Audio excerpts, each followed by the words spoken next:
A heated debate between the government and the opposition in Parliament led to the approval by the Speaker of National Assembly for the passage of a motion which seeks to amend Standing Order 95-6 and mandate that no less than 5 members be present at the Public Accounts Committee meetings.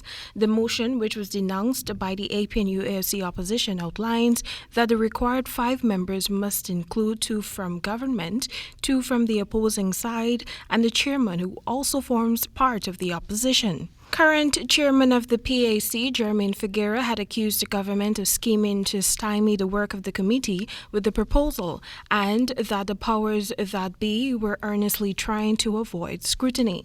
Mover of the motion and Minister of Parliamentary Affairs and Governance, GAIL, rubbished claims made by the opposition while asserting that a change in the number of members needed for PAC meetings to be held will secure adequate representation on both sides of the House. The quorum being amended is not harmful. It in fact will make sure that both sides always have 2 on each side.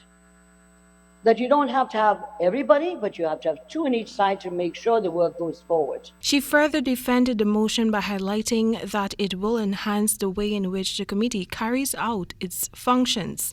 2 on the opposition side, 2 on the government side, and the chairman as a quorum will lead to greater trust and confidence, lead to certain ways in which we operate in the PAC that would in no way harm the work of the PAC. The Public Accounts Committee is currently assessing expenditure of government agencies and regional bodies for the years 2017 and 2018.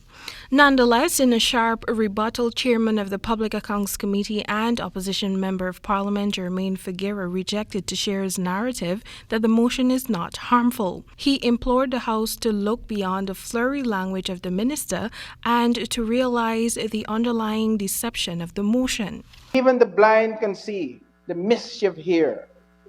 This member knows full well what she is doing, and it is clothed in a veil to deceive, but we can see through the emperor's clothes. Prior to the amendment, the quorum of the Public Accounts Committee required 3 members, irrespective of political affiliation.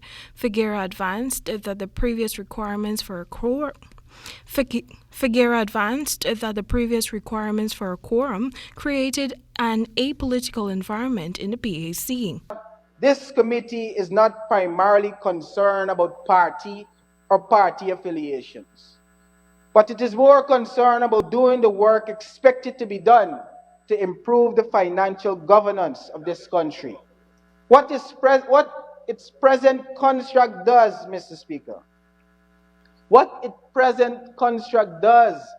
Speaker, is that it compels all sides to be present because the work must go on. Late Wednesday evening, 29 members of the opposition voted against the motion, while 34 from the government's bench expressed interest in favor of the proposal. Speaker of the National Assembly, Mansour Nadir, subsequently declared that the motion has been passed. Timeka Rodney reporting for the HGP Nightly News.